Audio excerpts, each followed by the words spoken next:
Balita mula sa lalawigan sa bawat rehiyon ng ating bayan. Dito sa Ang Pilipinas Ngayon.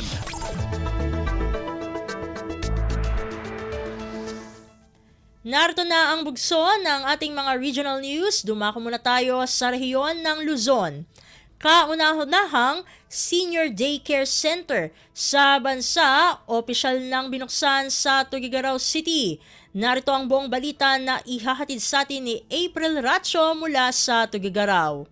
Opisyalitan nga lukat ti Department of Health Cagayan Valley Center for Health Development ti kaunaan na Senior Daycare Health and Wellness Center dito Pilipinas ang masarakan iti syudad ti Tuguegarao. Kalpasan dahi ti ama isayang kat ti soft opening na kadagiti naglabas a bulan. Ti umuna pa nakaipasdik na katadat siyam nga in-house clients ti maserbisyo ti center. Amang ipaay tinasaysaya at serbisyo, healthcare facilities kan panang taripato kadagiti natataengan. Agbalin pa dahi ti lugar para iti social interaction kan mental stimulation kan agserbi pa lugar tap na agtalinaed nga aktibo dagiti senior citizen. Sigun kini Regional Director Razel Nikahao, pasaday iti maysa kadagiti action agenda iti universal healthcare. Bawat Pilipino ramdam ang kalusugan ang maragpat kuna na babaan iti panangipaay tinatalged de kalidad ken nadungo a panagserbi. Malaksid iti syudad ti Tuguegarao karaman pa iti Abulog Cagayan kadagiti dudua nga umuna am adaan ti Senior Daycare Health and Wellness Center iti Intero Pilipinas. Naamuan ang nabigbig dagiti dua lugar dito Cagayan kas pilot sites gapu iti kinasagana ti rehiyon iti panangilatang ti pasilidad agraman ti panagserbi kadagiti nataengan. Kabayatan na manamnama mo ti opisyal na panangilukat ti center da ijay ili ti Abulog kadagiti sumarunong aldaw kalpasan ana isayang kat ti soft opening na idi napalabas sa bulan ang manamnama amang ipaay ti komprehensibo geriatric healthcare kadagiti sangapulo ket innem a natataengan. Manipud Tuguegarao City dayti ni April sa Lucon Radyo para iti Radyo Pilipinas World Service. Balita mula sa lalawigan sa bawat rehiyon ng ating bayan. Dito sa Ang Pilipinas Ngayon. Inyong napakinggan ang ulat ni April Racho mula sa Tuguegarao. Dakuin naman natin ang Baguio City. Rabies cases sa Cordillera umabot sa 114 sa nakalipas na 5 taon. Ang kabuang ulat ihahatid naman sa atin ni Jong Munar. Saan pa nga maguno ti Rehiyon Cordillera iti tarigagaya daytoy nga agbaling nga rabies-free kalpasan na nakalista ti Department of Agriculture Cordillera Livestock Division iti sangapulo a kumpirmado kaso ti rabies kadagiti tarakan nga aso iti umuna paset ti 2024. Sigon kini Dr. Henry Gwen Salasa, veterinarian 2 iti DA-CAR manipod 2019 aging gana itatawen kadumanunan iti sangagasot kan sangapulo katupat a kaso ti rabies iti nailistada manipod ti naduma-duma paset ti rehiyon. Nagati kaso nga nailista tatawan kat 5 manipod ti ili ti Bangged, Lacob ken Bukay iti Abra ken 5 manipod Kiangan ken Nagaway iti probinsya ti Ifugao. Inyo nay unay na at ipailaang kalakaan nga wagas tapno saan nga makaptan ti rabies dagiti tarakan nga aso ken pusa ket babaen iti pagpabakuna kadigitoy kadigiti libre nga serbisyo manipod ti Office of the City Municipal Agriculture Provincial Veterinary Office wenno Department of Agriculture Cordillera. Manipod iti Radyo Pilipinas Baguio, Jong Munar nang ipadamag para iti Radyo Pilipinas World Service. Balita mula sa lalawigan sa bawat rehiyon ng ating bayan. Dito sa Ang Pilipinas Ngayon.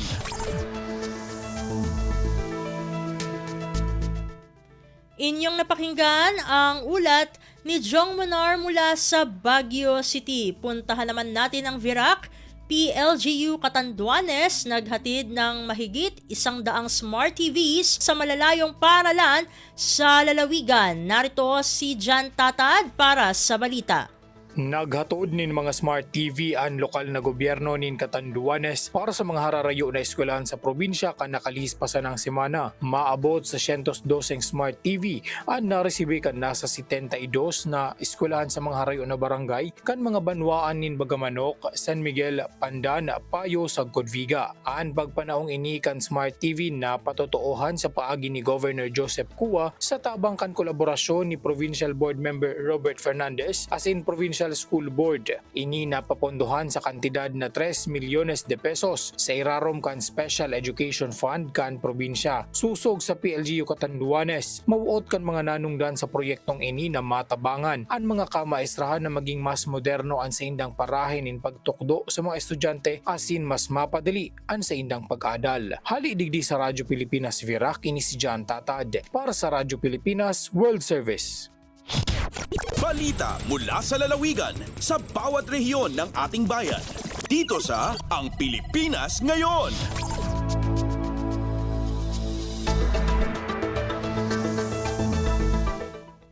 Inyong napakinggan ang ulat ni John Tatad mula sa Virac. Dumako naman tayo sa rehiyon ng Visayas.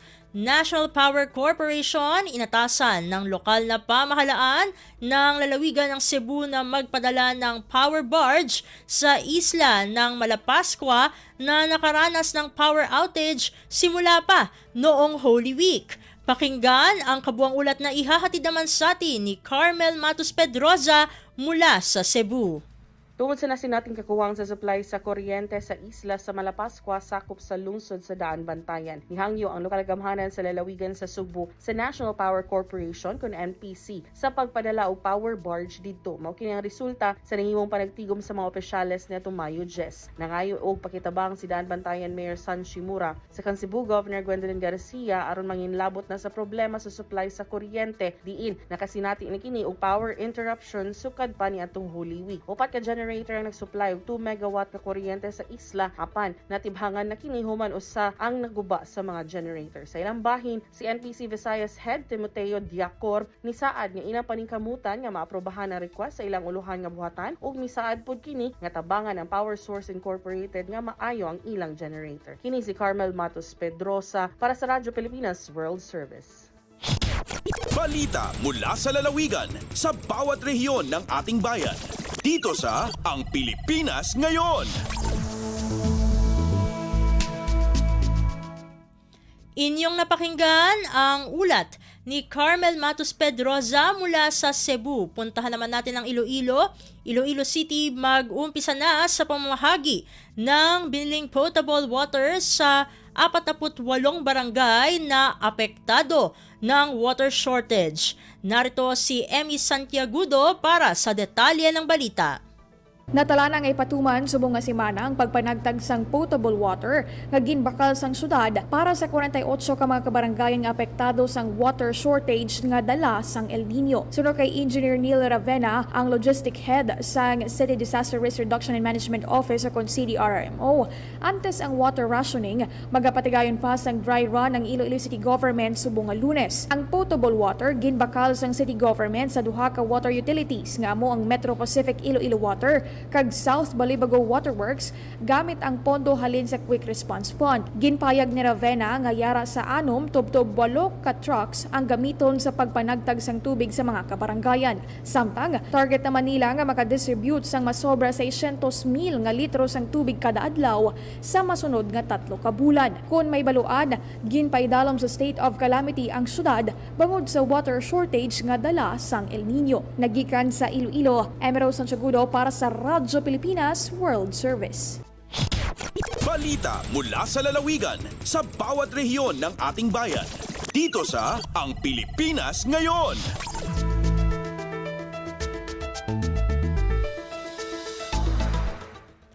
Inyong napakinggan ang ulat ni Emmy Santiagudo mula sa Iloilo. Dumako naman tayo sa rehiyon ng Mindanao.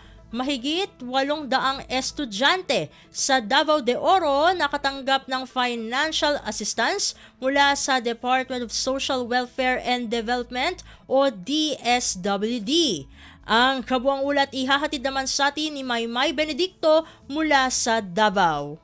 Mukabat nga to sa sobra 800 ka mga estudyante sa probinsya sa Davao de Oro ang naapuran og pinansyal nga ayuda ni aging simana sa Mega Tent Provincial Capital Ground sa lungsod sa Nabunturan. Subay sa pahayag nga gipagula sa Davao de Oro PLGU ang maong ayuda gikan sa Department of Social Welfare and Development kun DSWD 11 pinaagi sa paningkamot ni 2nd District Representative Roel Peter Gonzaga din anaa sa tag 2,000 pesos ang nadawat sa matag benepisyaryo. Sa mensahe sa kongresista ang maong assistance o sa kuno ka simbolo sa paghatag niinig dakong importansya sa edukasyon sa mga kabataan alang sa maayo nilang kaugmaon ug sa ilang pamilya. Sa kapin 800 ka mga benepisyaryo, kapin 700 niini mga student beneficiaries sa Davao de Oro Scholarship Program nga gikan sa lain-laing mga sektor sama sa indigenous people, out-of-school youth, PWD, anak sa mga solo parents ug former rebels, mga kabataan gikan sa mga geographically isolated and disadvantaged areas kundida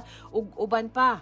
Sa mensahe ni Davao de Oro Governor Dorothy Gonzaga, kini pa matuod nga buot niining mahatagan og oportunidad ang tanang estudyante sa lain-laing kagikan nga makab-ot ang ilahang mga pangandoy ug mahimong kusog para sa kabag-uhan ug kalambuan sa probinsya. Kauban sa distribusyon sa ayuda ang mga personahe sa DSWD, PSWD ug mga opisyales sa probinsyal nga pangamahanan sa Davao de Oro. Gikan sa Radyo Pilipinas Davao, may Benedicto para sa Radyo Pilipinas World Service. Balita mula sa lalawigan sa bawat rehiyon ng ating bayan. Dito sa Ang Pilipinas Ngayon.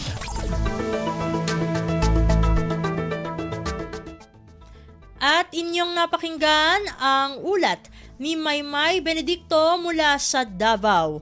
Dito na natatapos ang ating regional news.